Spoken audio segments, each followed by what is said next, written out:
network flow.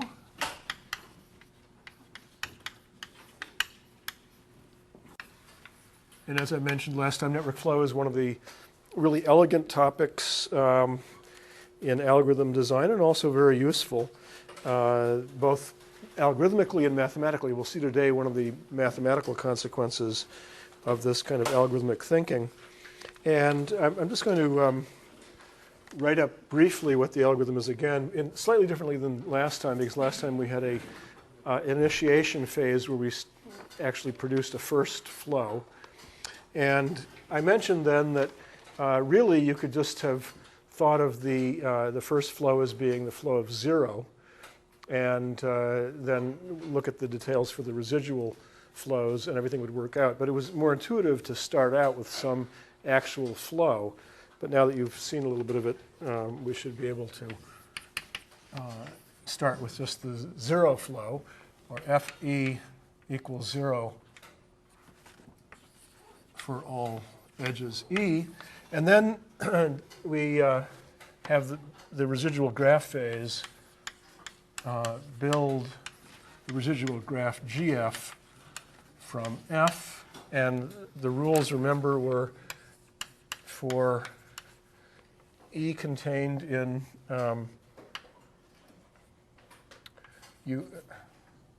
E equals UV, and F of E greater than 0. So this is an original edge, and the flow at the moment is greater than 0. Then you create a back edge, V to U, with its residual capacity equal to the amount of that flow. And for E equals UV, and its current flow less than its capacity, then create a forward edge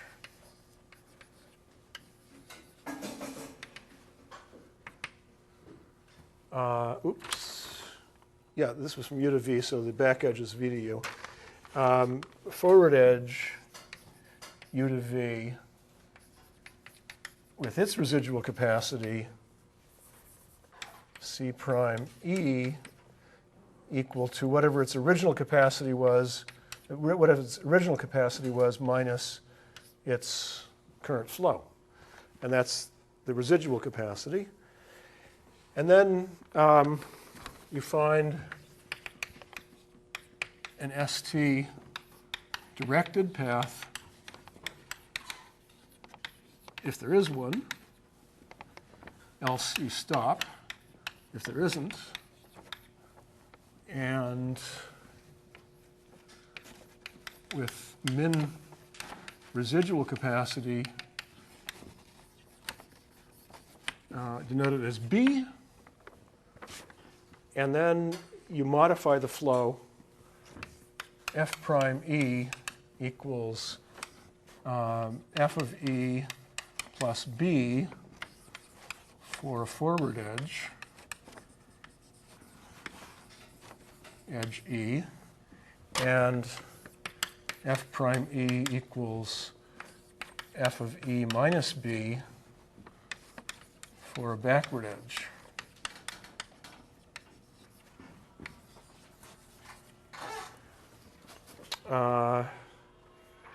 Well, I need to actually be a little more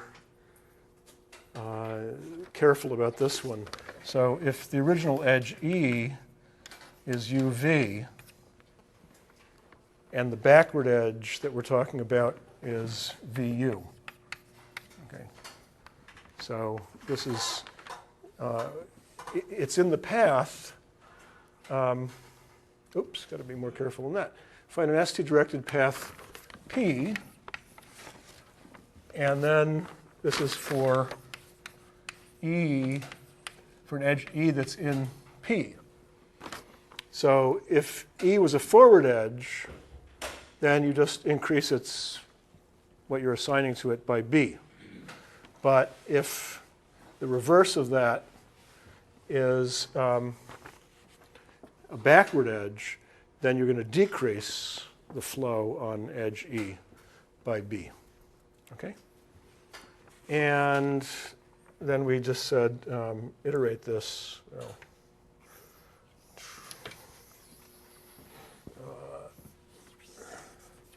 and you just keep doing that. But to make this formally make sense, you had to assign f prime to f. Well, this is where all the real work is. It's in building the residual graph and then finding an augmenting path. P is called an augmenting path. And if that path exists, then you keep going.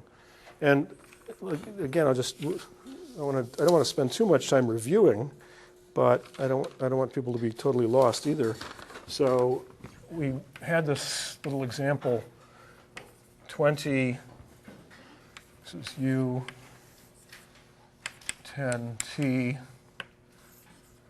30 V, 20, 10. And if we started out with F being 10, 10, no, I think we started, sorry, our first F was like 20, 20, 20. Then the residual graph was S, this would be 20, you would have here a 20, because, no, sorry, a 10, and then that would be a 20, and this would be a 10, no, sorry,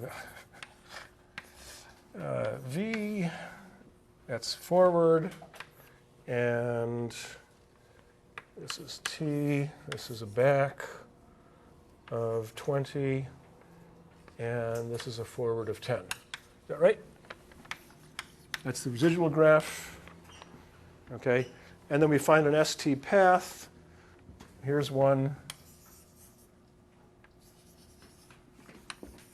Okay, and the minimum there, B is equal to 10. Okay, and this is just the example we did last time. I'm just trying to warm everybody up here. B equals 10, and then we use that path and the minimum value B to modify the flow. Okay, well, this was a forward, no, this is the path, sorry. This is a forward, okay? So it gets now, previously it had been a flow of 0, now it gets the flow of 10. It becomes a flow of 10. We're adding the B to 0. This one is a back edge, okay? So the flow here, which had previously been 20, now becomes 10. It's 20 minus 10, which becomes 10. Okay? And this edge is a forward edge, so the flow here, which had previously been 0, now becomes 10. And you can see that, again, we have a flow, and the flow value has increased. It had previously been 10, and now it's, what would it have been? Yeah, 20, I guess, and now it's 30. Okay, so that's the review of the algorithm. And then we had a claim or a theorem last time that I know I finished, although quickly, but I'm going to leave it, that F prime is a flow. Okay, so when you make this, when you make these changes, you do this augmentation, you actually create a flow and maintain a flow. And in order to verify that, you have to look at the definitions of a flow. You have to make sure that F prime, those assigned values on edges, are within 0 and the capacity of that edge. And then you also have to verify that you have conservation at each node, that the amount flowing in is equal to the amount flowing out, except at S and T. Okay, those are the two where you don't have conservation. And that's what we verified quickly last time. And I'll let you do that yourself. The details are in the book if you didn't absorb it from the last lecture. All right, so let's go on from there. Page 2, page 3. All right, next claim.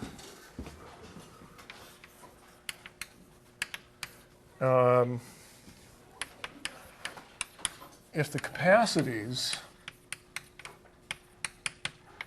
are integers, then the algorithm terminates. Well, sort of as a sub-claim before that, I should have perhaps claimed that the value of the flow f prime is strictly greater than the value of the flow f. Okay, so the value of f prime is greater than the value of the flow f. In fact, Vf prime is equal to Vf plus what? Plus what? B, yeah. So in fact, when you look up here at the proof that f prime was in fact a flow, you were seeing how the amount flowing into a node was changing, and we were still having conservation. The amount flowing in was equal to the amount flowing out, but it could in fact increase. I mean, along the path that that's found here. And for example, if you had a forward edge followed by another forward edge, this is a plus B and another plus B. So more is flowing in here, and then the same amount, additional amount is flowing out. And ultimately, when you get to, well, let's just look at it from the standpoint of S. There's an edge going out of S that's in P. What kind of an edge is this? Forward or backward? It's got to be a forward edge because there, in the original graph, there are no edges into S. Okay, so there can't be. So in the residual graph, when we're looking at an edge that goes out of S to some other node, that must in fact be a forward edge, one of the original edges, and therefore this is getting an increment of plus B. Okay, and this is our path goes from S to T. I should have emphasized that it never returns to S. So it's just a simple path that goes from S to T, and therefore the amount that's going out of S is increased by plus B compared to what it was previously. And similarly, we could do an analysis that shows the amount that comes into T is plus B. So we're seeing an increase here. Now, B is strictly positive. Okay? Because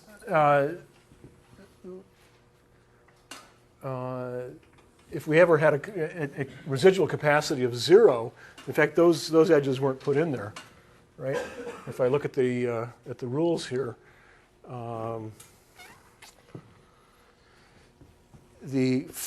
here we have a forward edge. The flow is strictly less than its capacity. Okay, so that was a forward edge that was put in there. And here we have a, no, sorry, this is a forward edge. And capacity minus its flow. I guess we could have had a 0 here. There's that. A 0. Well,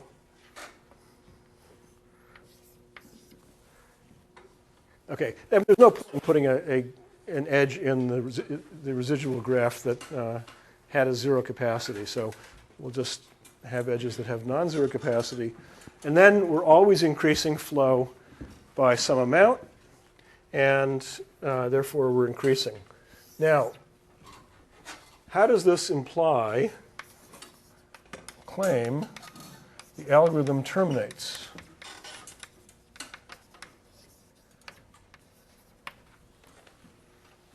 Okay, so I want to use this fact to claim that this algorithm eventually does terminate.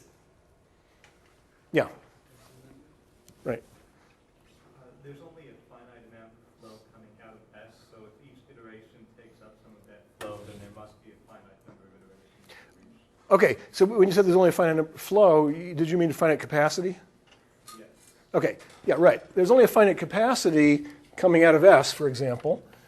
So if we just look at that, we certainly can see that the flow could never be more than the total of the capacities of the edges on the edges out of S. Similarly, although it's the same in this little example, we could make the same argument for the flow that goes into T. And we'll actually see in a little bit that this is true for every cut. Well, I haven't defined what that is yet.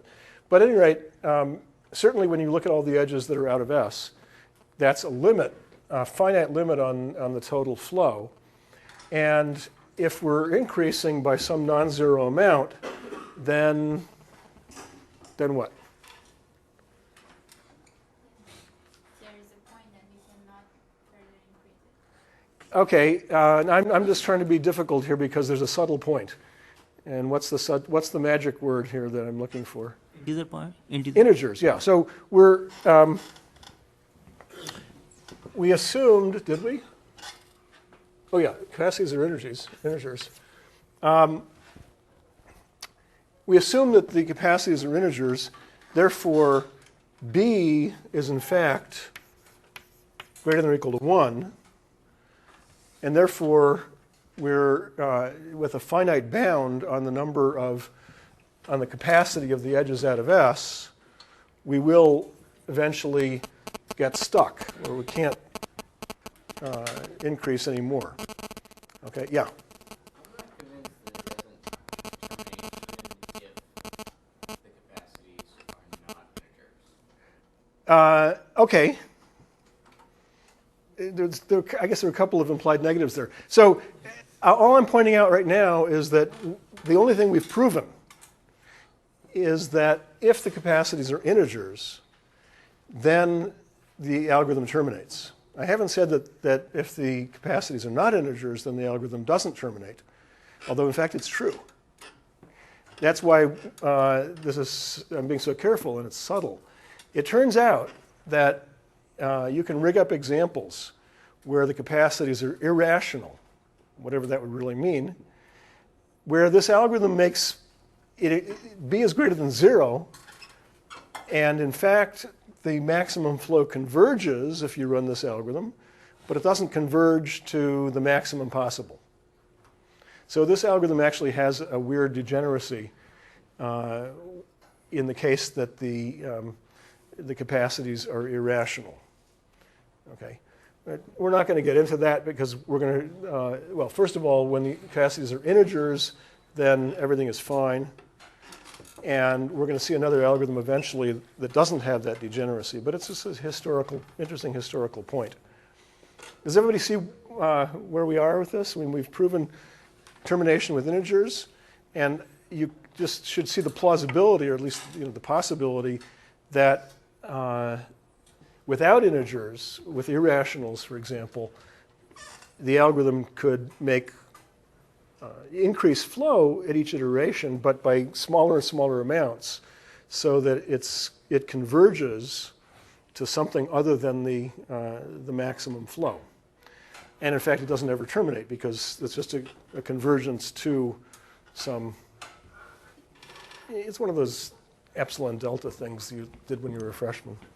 Okay, but for integral capacities, we're fine, and don't everybody blurt out the answer, because I'm going to put the question, this occurred to me that a good question on the next homework would be to ask you what happens with rational capacities. Okay. All right. So we've got termination, and now I want to prove correctness. Oh, actually timing. Suppose the capacity here, capacity sums, let's say to C, just some number C, okay? Then we know that the flow increases by at least 1 in each iteration. So we know that there won't be more than C iterations. And how much time does it take to implement each iteration? If you look at this algorithm, if you look at this part of the algorithm, you have to build the residual graph from the existing flow even if you do it in a fairly straightforward manner without any smarts or cleverness, you can build the residual graph in time proportional to what it takes to look at every edge in the graph. So if there are m edges in the graph, you can build the residual graph in time order m. And then when you're looking for an ST directed path in the residual graph, again, if you did a breadth first search or some kind of simple search of the graph, you would not have to do anything more than look at all the edges. And so certainly the termination can be done in order m times c time. Okay. Well, in this class and in this whole area of analysis of algorithms, one of the critical distinctions is between algorithms that terminate in time that's bounded by a polynomial function of the input size, and algorithms that don't, algorithms that terminate in time that's more than a polynomial, let's say an exponential. What about this thing? Is this polynomial or exponential?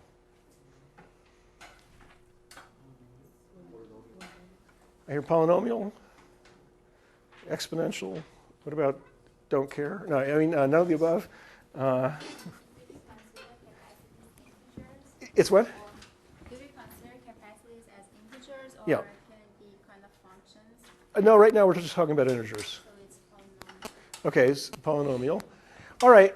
Well, the real answer is it depends on what C is. I mean, to do the full analysis, we'd have to ask ourselves, how big can C be as a function of the input size? So polynomial means growing in a time or number of operations which is bounded by a polynomial function of the size of the input. Size of the input here is the graph, which is m, number of edges, plus some representation of the capacities. Okay, we have to input what the actual capacities are. Okay, and the thing about numbers is that you can represent a number, let's say t, in log base 2t bits. So the size it takes to represent the number is just the logarithm of the value of the number. Okay? So the actual numbers can be exponentially larger than the space needed to represent them. And here we have a c in this time bound. C is actually the sum of the capacities of these edges. Okay? So it seems that the sum of the capacities of the edges could be exponentially larger than the space needed, the number of bits needed to represent those actual integers. Okay, so this is a long-winded way of saying that this is not considered a polynomial. It's not really obviously exponential either, because it really ultimately depends on C, and you'd have to go back and try to find examples, but they exist, where C grows exponentially larger than the space it takes to represent the graph, represent the networks. So this isn't quite what we are shooting for when we're looking for a polynomial time algorithm, and we will eventually construct a polynomial time algorithm. And it will also not have, well, if it's polynomial time, then it must terminate, and therefore it's not going to have this degeneracy about irrational capacities. Did you have a question? It looked like. I just wanted to clarify that. So this is not polynomial. This is not considered polynomial because it's dependent upon the actual input. Yeah. Well, it's not considered polynomial because, well, everything depends on the input, but in this case, it depends on the values of those numbers instead of just the amount of space it takes to represent them. Yeah. That's kind of a distinction I don't think we would make in an elementary algorithms class, but in a graduate course, we want to be careful about those. All right, so now onward to correctness.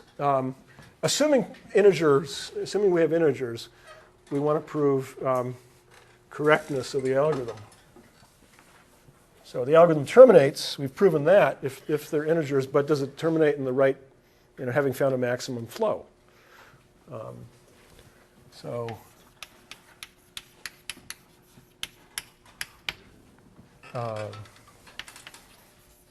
Does the algorithm find a maximum flow? Okay, Well, in this business, it's very useful to look at a complementary object, or have a complementary consideration in addition to flow. And that's the concept of a cut. Or a cut is a partition of the nodes into, or maybe I should call it a bipartition. It just has two parts to it. A bipartition of the nodes into sets, let's say A and B. So partition means that no element is in both of those sets, and the union of those sets is the entire set of elements, so all the nodes. So the node set is equal to A union B, and the intersection is empty. Okay? And another definition, ST cut is a cut where S is in A, it's on the S side, and T is in B. Okay? And we usually just, something interesting about the human mind, I can't think about these things without doing that. Okay? Here's A and here's B. Okay, and so we've partitioned the nodes into two sets, which we can draw by those little clouds. Okay. Then the next critical definition before we actually prove something, I wanted to leave the algorithm up there and the example up there, so the board work is a little jumping around. Definition, the capacity of a cut AB is equal to the summation of CE, E out of A. Okay? So here's our little picture again. Here's A. Here's B. I have edges that cross. And we take here the summation of those capacities. And the reason I underlined this here is that we're completely ignoring any of the edges that go the other way. There may be edges that go from B to A.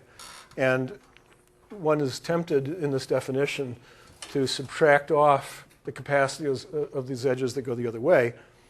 But that's not what this definition says. The definition only counts and sums the capacities of the edges that go from A to B. Okay. All right, so now let's prove something. Let's see. I would like to keep this if I can. I wanted to keep that. Yeah, we need those definitions. I guess everybody has the Ford-Fulkerson algorithm blazed into their brains. So we'll erase that. Okay, so here's a theorem. Let F be any flow. We're talking always about flow from S to T. Flow. And AB be any ST cut.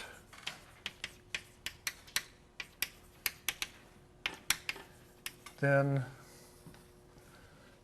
the value of that flow is equal to the summation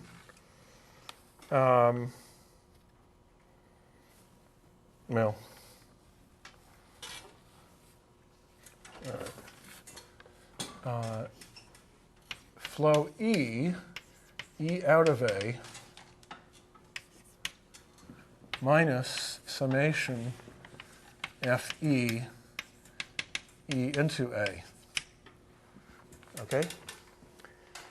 And this, there's a notation for this that's a little more convenient.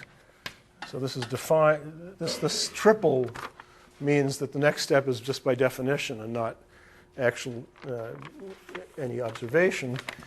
This is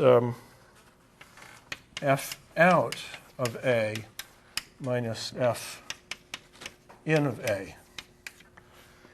If you remember from last lecture, at the very beginning I put up some definitions on that board over there.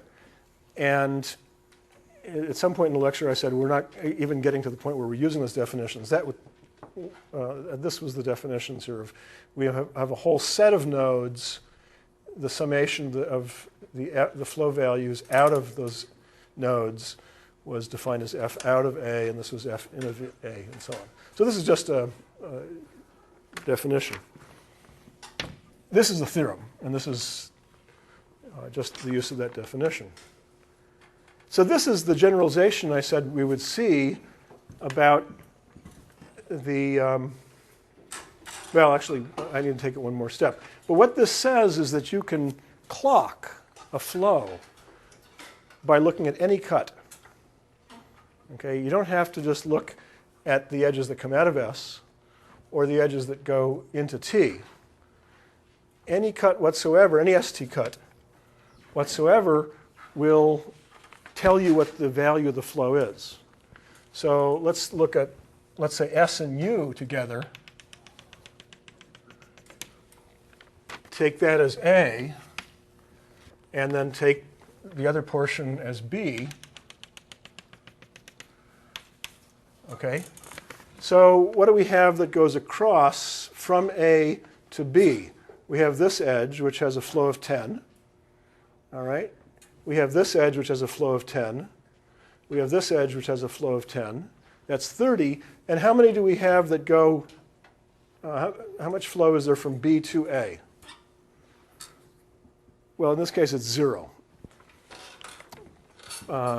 So this said flow out of A minus flow in of A. If we took that as our A, then we would have a flow of 0 going into A. Is there a more interesting example out in, what if I took, it's going to be really messy, but what if I took A equal S and V? Okay. Then flow in of A equals what?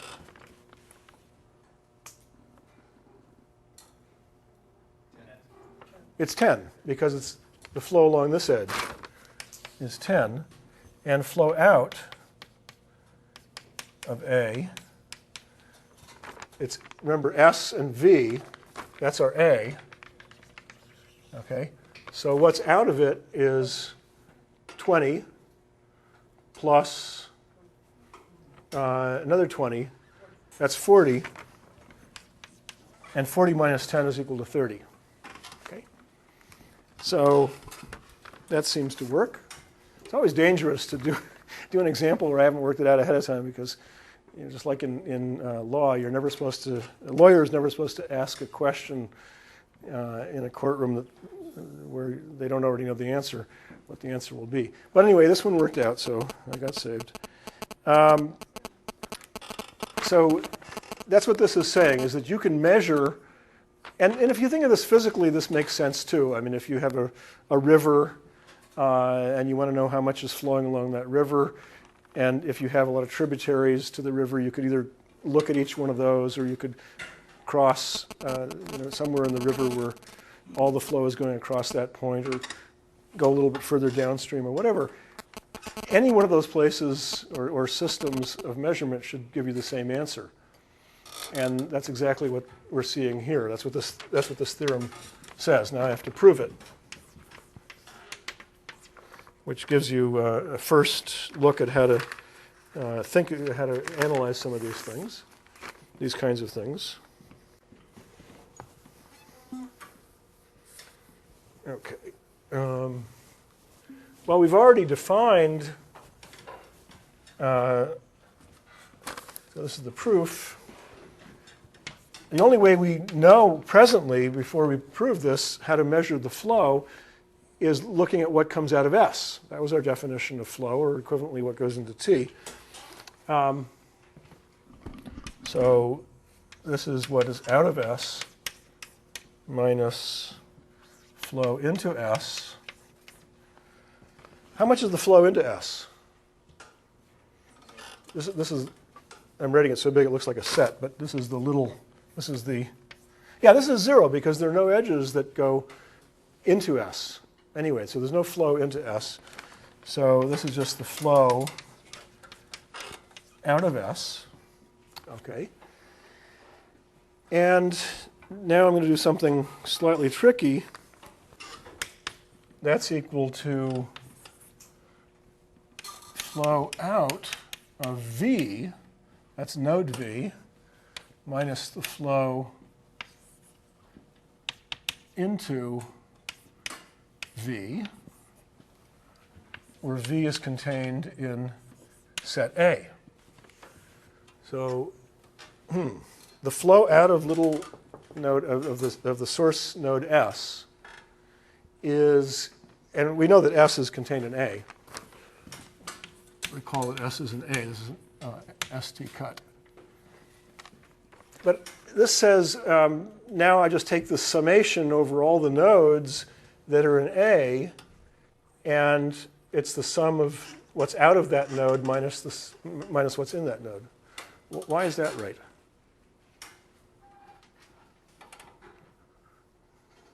Okay. This is sort of the tricky little step. Well, it's for the following reason. Because flow out of V is equal to flow in of V for all V in A except for S. Okay, by, not conservation, what was it called? What's that constraint called? Conservation and, well, anyway, the Kirchhoff law type law in flow. I guess it is called conservation, yeah. By the conservation requirement for flow, we know that the flow into any node has got to be equal to flow out of any node. That's for all nodes except for S and T. So in particular, that's for all nodes in A except for S, because T isn't in there anyway. So they all cancel out to 0 except for the flow out of S. So that's true. Now, why do we care?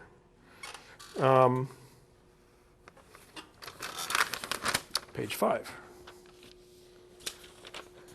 Okay. So this is what we know about the flow value. It's equal to this thing. And now, if you draw one of those little pictures, here's A. We have 3 kinds of edges with respect to A. We have edges that go out of A into B. We have edges that go from B into A. And we have edges that are strictly inside of A. Okay? So let's make this a U to a V. All right? So if we're looking at this thing again, and you look at an edge that's strictly inside A, it's going to go from a node U to a node V. Actually, I shouldn't keep, let's call this a W. It goes from a U to a W. Now, the point is that this edge has some flow on it, and it goes out of U, so it's going to be contributing to an out somewhere in the sum. It's going to be the out when V is equal to U. Okay? But it's also in to some node that happens to be an A, namely W. And so it's going to be contributing in the sum to some in amount when V is equal to W. Okay? So whatever flow is on here is going to cancel out in this sum. All right? Then we have edge like this that goes from, let's make this U again, U to W, where W is in B. Okay? So in that case, we have a flow on this edge that goes out. It's going to contribute here, but the in portion of that flow is in W, and W is not in A, so that doesn't, the in part doesn't get contributed there. And then we have the flow from a node in B to a node in A, and so the out portion doesn't get counted, but the in portion does. All right, all that is sort of a long-winded way of saying that this is equal to F out of A minus F in of A. Okay, which you might have been be happy to believe anyway, just by distributing this sum without doing this case analysis. But I wanted to do it a little bit more formally. So our point is the flow value is the flow out of A minus the flow in of A across this ST cut A. Okay? That's what we've proven. And that's what we wanted to prove. Okay? That's a check mark. So what we wanted to prove was that you take any ST cut, call it AB, and if you look at the flow that's out of A and you subtract off the flow that's into A, that's the value of the flow. You've measured the flow across that cut. Okay, so there are some nice immediate corollaries to that. For example, let's put the, I don't think I'm going to get to where I'm going to use this picture again in today's lecture, unfortunately, so I can erase it. So let's get some corollaries. Well, one of the corollaries, actually, this is kind of cheating. Maybe I did this.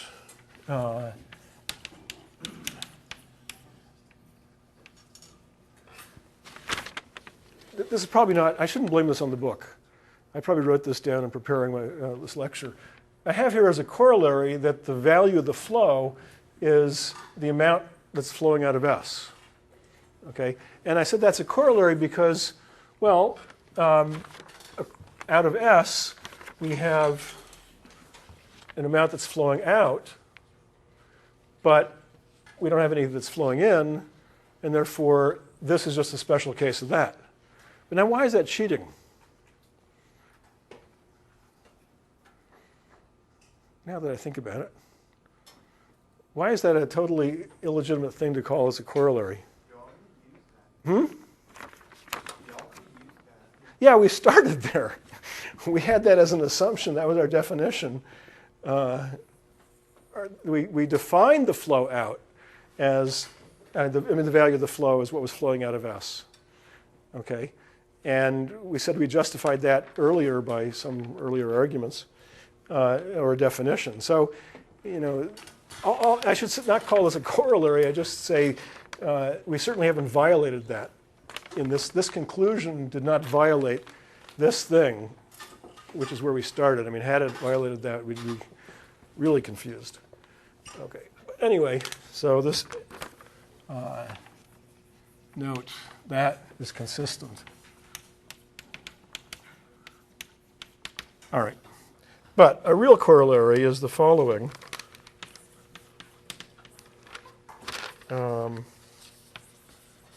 Let AB be any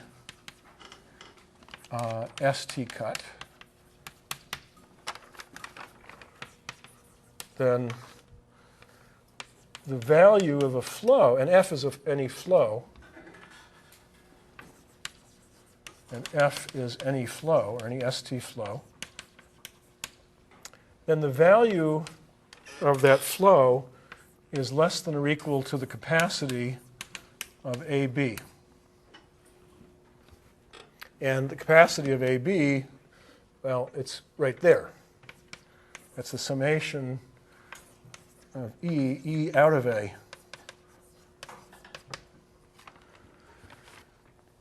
Well, where does this thing come from? What's the proof of this? Well, it's called a corollary, so it better come from this thing directly. The value of the flow we know is equal to the flow out of A minus the flow into A. Okay? Well, the flow out of A certainly is bounded by this amount. And here we're taking something negative, reducing it. So if we turn that to 0 or just ignore that part, then we get this, certainly. Okay? And this is defined to be that. All right? So this says that the capacity of any cut, now it would have been useful, I guess, to have this figure, but any cut whatsoever, ST cut, is a upper bound on the maximum flow you can have. So in particular, we had mentioned that the capacity of all the edges out of S was an upper bound, but that's just one particular cut. We take any particular ST cut, and that will bound what the maximum flow can be, because this is F is any flow. Okay? All right. So another corollary, which is this is the out of A. Is there a question? No. Another corollary, well, I'm afraid I have to erase this.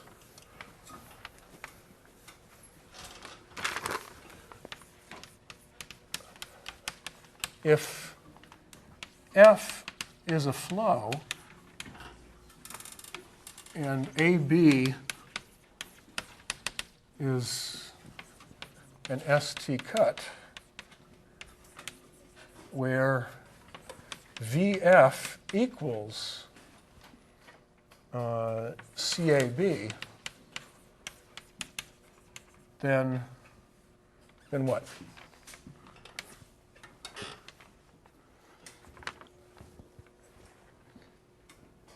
So if you have a flow in your hand and you can exhibit some ST cut where the value of that flow is equal to the capacity of that cut, then there are two conclusions that we can draw. Then VF is the maximum value of any flow, ST flow, and what?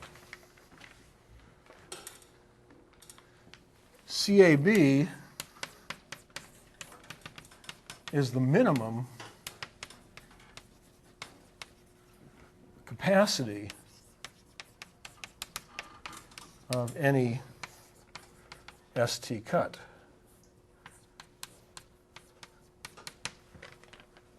Okay? So that's if F is a flow and AB is a ST cut which has this equality, then we can draw this conclusion. Okay? Hopefully everybody can see this, or when you think about it at home, you'll see that these two things this must be true. I mean, any F has according to this, that the value of that flow is less than or equal to the capacity of any cut, and yet we have one in our hands now. It means that those two, here's flow, here's cut. Yeah. And if they're equal, this must be max, this must be min over the set of all flows and cuts. Okay. So I'm running out of time. I'm just going to throw up right now the theorem, and we'll prove it next time. That one of the theorems that makes this max flow so interesting and useful for any G, for any graph, even with irrationals, by the way, VF equals CAB for some F and AB. Another way of saying this is max flow equals min cut. So you take your network and you find the smallest possible cut. There is always a way of finding a flow, an ST flow, whose value is exactly equal to that. The Ford-Fulkerson algorithm doesn't find it in the case that we have irrationals. I've said that. It does find it in case of integers. We haven't finished proving that. We'll finish proving that next time. And as a consequence, we'll prove this theorem, which is a max-min theorem. Where have you seen a max-min theorem before? On your current homework, I think. Okay. So these max-min theorems come up all over the place, and this in turn turns out to be a special case of what's called duality theory in linear programming. So I'll see you next time.